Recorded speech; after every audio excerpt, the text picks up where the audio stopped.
longtemps, Tikenja est avec Alassane Ouattara, oh, Rabbi Halabina. Ja, Tikenja n'a jamais été un Rastafari, oh, Rabbi Halabina. Ja, Tikenja nous a toujours menti, oh, Rabbi Halabina. Ja, Tikenja était contre les Ivoiriens, oh, Rabbi Halabina. Ja, Tikenja a toujours menti dans ses chansons, Rabbi Halabina. La ilaha illallah, Muhammad Rasulullah. Insan, tu as la parole. Insan, ouvre ton micro. On dit Tikenja, c'est un traite. Il y a longtemps, il est traite. Insan, qu'est-ce que toi tu penses de ça? Doyen, merci déjà pour la parole. Je vais aller de façon profonde, d'accord, mais très rapidement. Il faut bien ouvrir tes oreilles, doyen, tu vas comprendre quelque chose. Tikenja fait un style de musique qu'on appelle le reggae. Le reggae, celui qui a fait exploser le reggae en Côte d'Ivoire et même dans l'Afrique de l'Ouest et même une partie de l'Afrique qui s'appelle Alpha Blondy. Allons-y à 400K les gars, 400K les gars. Ça s'appelle Alpha Blondy. L'album est sorti, si j'ai bonne mémoire, en 82, 83, qui était Jack Glory. Là-dessus même, tu avais Dounou Nyanjon Beni Nakane, tu avais Bintou Were Were, tout ça. C'était le premier album d'Alpha. Tu avais surtout Opération Coup de Poing, Brigadier Sabari. Voilà, Brigadier Sabari. En fait, il faut comprendre quelque chose. Quand Alpha vient, il explose, les Blancs regardent ça de près, en l'occurrence la France. Mais la situation politique en Côte d'Ivoire même était un peu tendue.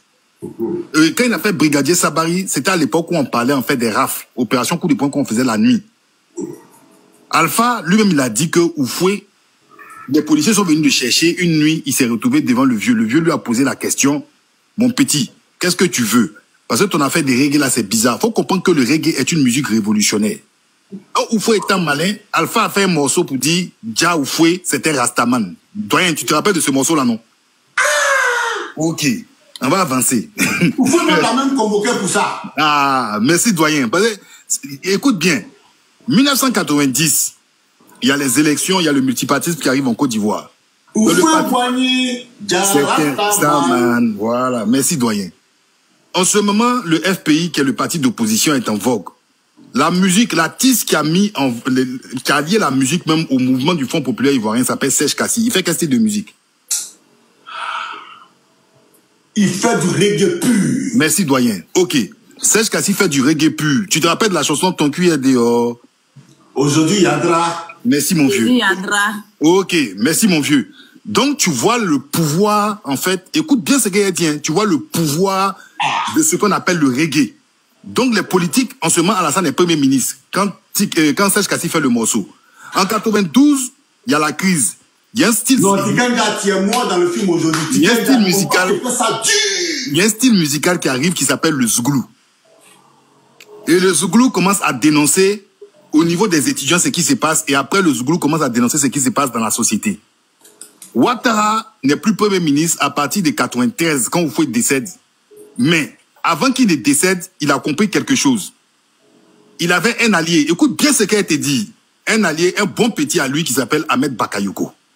Et Ahmed Bakayoko était considéré comme le représentant des jeunes. Les gens qui marchaient autour d'Ahmed Bakayoko sont Yves Zobo Junior, Consti Eka. C'est des jeunes qui sont dans les milieux de la nuit et dans les milieux des jeunes branchés. Madame Ouattara développe une stratégie. Pour qu'un parti politique soit fort, il faut être ami des jeunes. Qu'est-ce qu'ils font? Ils ouvrent une radio qui s'appelle Radio Nostalgie. Écoutez bien ce que j'ai dit. Quoi de plus intelligent? Si tu veux savoir quel style de musique marche, qu'est-ce que les jeunes écoutent le plus? Si tu as une radio, quand tu diffuses, tu regardes, tu vois quelle tranche de population aime ces genres de musique. Est-ce que tu comprends? Donc, ils ont Radio Nostalgie. Radio Nostalgie est un média qui les permet, en fait, de déjà diffuser ce qu'ils veulent et de déjà pouvoir comprendre comment, en fait, essayer de capter les jeunes. Essayer de capter les jeunes. 96. Bédier est président, il est élu depuis 93. Non, il est passé président en 93, il est élu en 95. 96, il y a l'album Manger Crassi qui sort. Qui se souvient de ce morceau? Allez dire aux hommes politiques qu'ils enlèvent le nom dans les business. On a tout compris. On a tout compris. Ils nous utilisent comme des chameaux. Chameaux. Voilà. Mais des conditions qu'on ignore. Alors, en ce moment-là, en bateau. Destination, en ce moment-là.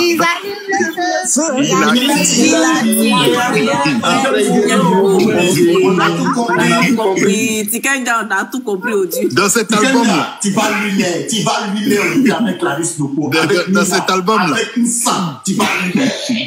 Dans cet album-là. Venez écouter la musique. Dans cet album-là, il y a un titre, il y a deux titres qui me marquent. Il y a plusieurs titres même. Tu as Jelly, tu as Plus Jamais Ça, et puis tu as Le Descendant. Le Descendant, où il dit le descendant des Fakoli. Je suis le descendant de Fakoli. Ouais, voilà. Je ne sais pas d'où je viens, mais je sais où je viens. Et si vous, ce morceau-là en particulier, du Libéria. Ce morceau-là, non, c'est même pas ça. Maman, affaire de Libéria, attends, ma venue, c'est même pas ça. Ce morceau-là, prenez le discours du mari d'Henriette Dagui-Diabaté. Quand il va à Odiéné, devant les parents, et puis il dit qu'il faut plus suivre, écoutez bien, faut plus suivre Bédier, parce que Bédier est méchant par rapport au fruit. Que désormais, là, ils n'ont qu'à en fait regarder à Alassane Ouattara. C'est Lamine Diabaté. Et dedans, dans ce discours-là... Le mari d'Henriette Dagui-Diabaté. Oui, Lamine Diabaté. Écoutez bien, Lamine Diabaté parle maintenant des ancêtres. Non, si je manque que quelqu'un me dise, Lamine Diabaté dit... Mais Lamine Diabaté dit, il parle des ancêtres. C'est-à-dire, là, c'est au Diéné qu'il a fait le discours, non? Il parle des ancêtres. Genre, nous, on est fiers par rapport à Sundiata qui est en descend des temps. Quand tu regardes là, en ce moment, on disait que les gens de Bédier mangeaient beaucoup. Le descendant, là, en fait, là, Tiken Djabé dit qu'il descend de Fakoli. Tout le monde connaît Fakoli. Fakoli était le camarade de Soumaoro Kanté. Fakoli, là. Donc, en fait, il parle de la descendance, de la fierté. On va aller encore plus loin. En 1999, avant le coup d'État, écoutez bien, avant le coup d'État, en 1999, Coup d'Histoire, l'album Coup d'Histoire. L'album Coup d'Histoire de qu'on appelle de Tiken Dja sort. Tu as le titre Politique et clé. Tu as nationalité. Tu as tout ça, c'est Oba. Et puis, il y a discrimination. En 99, rappelez-vous pourquoi Gon Koulibaly et Dagui Diabaté... Une fois, avant que tu ne continues, avec ce que tu viens de dire là, je me pose la question aujourd'hui, est-ce que c'est pas Alassane Dramane Ouattara et puis Dominique qui écrivait ces thèmes pour lui donner? Ah non, attendez, ce qu'il dit là, si dites-moi encore. Parce que moi, je regarde bien 99, avant qu'il y ait le coup d'État. Il y a longtemps, Tiken Djalou, il a su notre tête. J'ai dit le morceau. Vous ne savez pas. Il y a politique qui est. Moi, je connais le morceau, là, il était petit. Il y a nationalité. Nationalité où on dit, on vient de partout, les Akans viennent du Ghana, les gens viennent du Libéria. Allez voir pourquoi Henriette Dagui-Diabaté a été arrêté à l'INJS avec Amadou Gon Koulibaly. C'est la même parole que Dagui-Diabaté disait qu'il n'y a pas de vrais Ivoiriens, que tous les Ivoiriens viennent de l'étranger. Regardez, écoutez le morceau nationalité, c'est sorti en 99. Le coup d'État de Guy Robert est eu en quelle année? Non, répondez-moi. Ok. Le coup d'État, le coup d'État de Guy Robert, 24 décembre 1999. On les a arrêtés en octobre. Le coup d'État est élu en 99. C'est la même année où Ouattara a fait le discours. Ouattara était en France, il a dit je frapperai ce régime moribond et il tombera. C'est la même année là. Et le morceau nationalité, sur l'album là, il y a Toubabou dessus, tu as Djourou, tu as Otitelena, tu as discrimination, tu as politique qui tu as les Mati, tu as Oba. C'est la même année là, c'est sorti.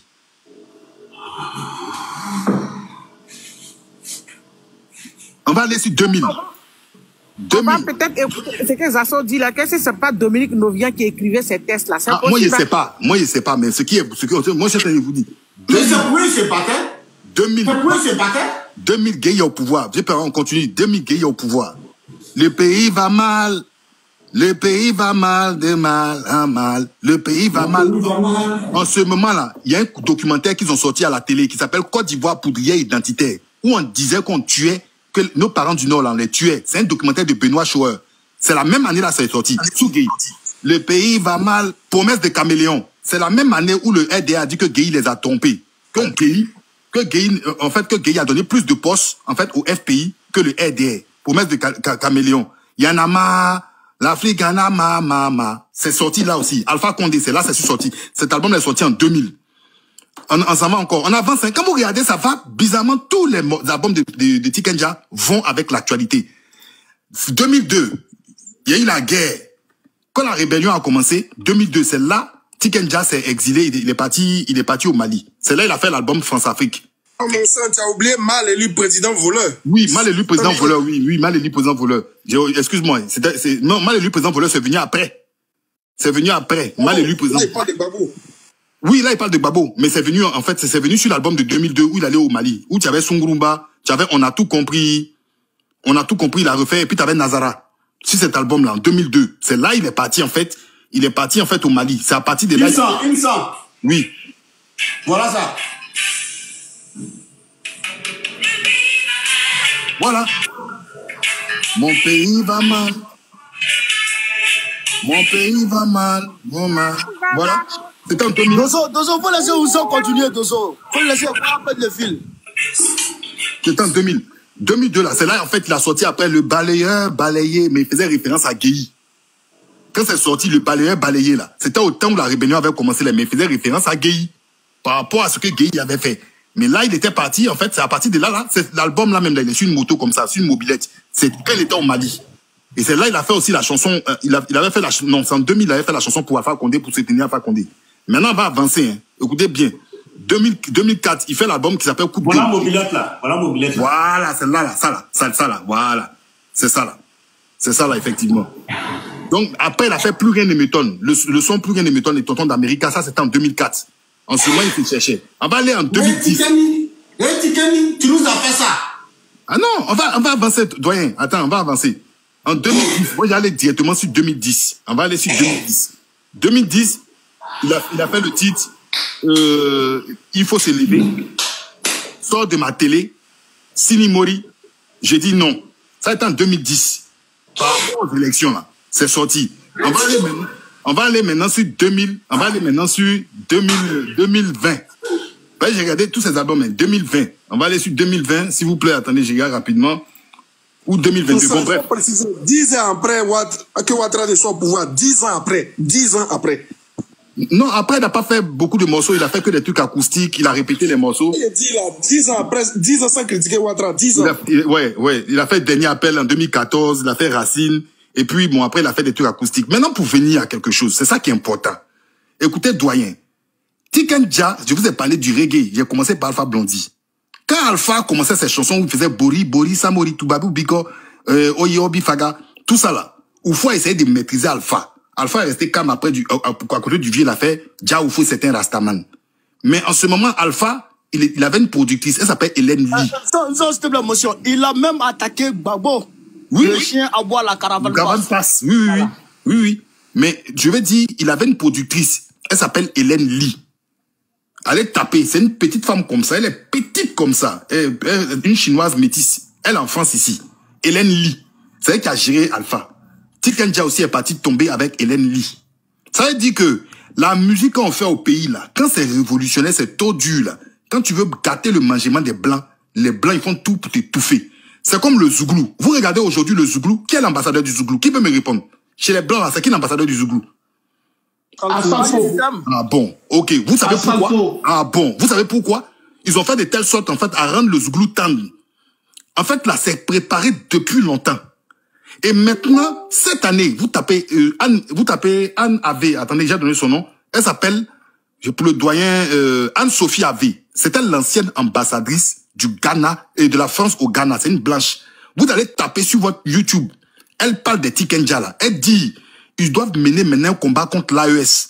Mais il faut mener ce combat-là seulement, pas par les politiques, pas par les militaires, par la culture. Elle a dit, c'est au Sénat, le 3 mai 2024. La vidéo est là. Vous partez taper 3 mai, elle s'appelle Anne-Sophie Ave. Les artistes ont leur rôle à jouer aussi, par rapport aussi à la lutte contre l'AES. Comme par hasard, Tiken Jah vient de sortir une chanson où on parle du Togo et on parle des pays de l'AES. Or, ce qu'ils oublient, ce qu'ils appellent les juntes là, militaires là, ne sont pas des démocraties. Et ça, il ne faut pas avoir honte de le dire. Si Tiken sait, là, on est dans des régimes d'exception. Dans les régimes d'exception, il y a ce qu'on appelle en fait l'effort de guerre. Si tu critiques en fait l'armée par rapport à ce qu'ils font, s'ils veulent t'envoyer au fond pour te faire voir les réalités, ils vont t'envoyer. Toi, tu vas voir Ibrahim Traoré et tu reviens, tu fais des chansons comme ça. Donc, il faut comprendre que le combat que Tiken Jah mène depuis longtemps, c'est pas un combat, en fait, que vous allez voir ça comme ça. C'est plus fort même Je ne dirais pas que lui, parce que c'est pas un enfant, mais il comprend dans le fort, mais c'est plus fort que nous. C'est un combat politique préparé depuis longtemps. Même quand ils sont venus parler de la Charte du Nord, on ne sait pas qui a écrit la Charte du Nord. On ne sait pas qui a écrit la fameuse Charte du Nord, là. Jusqu'à aujourd'hui, on ne sait pas qui a écrit. Moi, il y a 2 personnes que j'ai entendu parler de la Charte du Nord. Monsieur Alassane Ouattara, quand il était à la télé devant Kader Sangaré, journaliste, et Raphaël Lacpé. Et la deuxième personne, c'était Alpha Blondy, dans une interview de 1998, sur la télé ivoirienne avec Lévin Yamké, où il disait que Koné Dodo, qui était son ancien producteur, a parlé de ce truc de fédérer les enfants du Nord. Koné Dodo, qui est le patron du palais de la culture. Je crois qu'il était patron du palais de la culture, où ici, il est toujours patron. Et Alpha avait dit que c'était n'importe quoi, parce que lui, il pouvait pas adhérer à ça. Il y avait un papier qui circulait pour toutes les grosses personnalités qui sont du Nord, ils devaient se fédérer. Donc, c'est un truc qui est préparé. C'est pour ça que je vous ai donné les dates des sorties des albums de Tikenja. Ça va textuellement avec le calendrier politique des événements. Et comme par hasard, ça tombe par hasard sur le programme politique du RDR. Donc le RDR a essayé, ils ont bien travaillé leur programme. Ça par contre, ils ont essayé de taper dans la musique, essayer de taper dans les médias. Aujourd'hui, la preuve même, c'est qui gère les médias. Taper dans les médias pour toucher les jeunes au maximum et que les gens adhèrent à leur cause. Ils ont tapé dans plusieurs trucs, la religion, bref. Vous-même, vous savez. Et ça marchait aujourd'hui. Donc Tikenja, comme par hasard, je ne sais pas si c'est le hasard qui fait, mais son calendrier tombe pile poil avec un événement que le RDR devait avoir dans son histoire. Donc, je ne suis pas surpris de ce que la démarche de M. Tikenja fait. Pour moi, c'est une évidence, mais il faut regarder, et ça va au-delà même de la Côte d'Ivoire. Je pense même que la France-Afrique, la France aussi a une main derrière. Parce que le reggae est une musique de révolution pour chuter là. C'est une musique de révolution. Vous n'allez pas voir très rarement un vrai chanteur de reggae se compromettre avec un État capitaliste. Écoutez les chansons, par exemple, de Bob Marley. Mais Bob Marley, même, je dirais, il est un peu trop gentil. Peter Tosh. Vous prenez des chansons de Peter Tosh, vous allez voir que c'est des déclarations de guerre. Parce que le reggae... Camarades peuple d'Afrique, peuple du Burkina Faso, mes chers frères, sœurs de l'Iptako Gourmand, le capitaine Ibrahim Traoré, c'est un autre niveau. Frère, j'ai écouté ce discours, j'ai dit, ouais, Thomas Sankara est revenu à la vie. Frère, Cameroun, Côte d'Ivoire, Boigny. Frère, la France-Afrique, camarade peuple d'Afrique, Ibrahim Traoré rentre en profondeur. Il rentre en profondeur. Merci d'avoir regardé cette vidéo jusqu'à la fin. J'espère qu'elle vous a plu. Likez, commentez, abonnez-vous et activez la cloche de notification.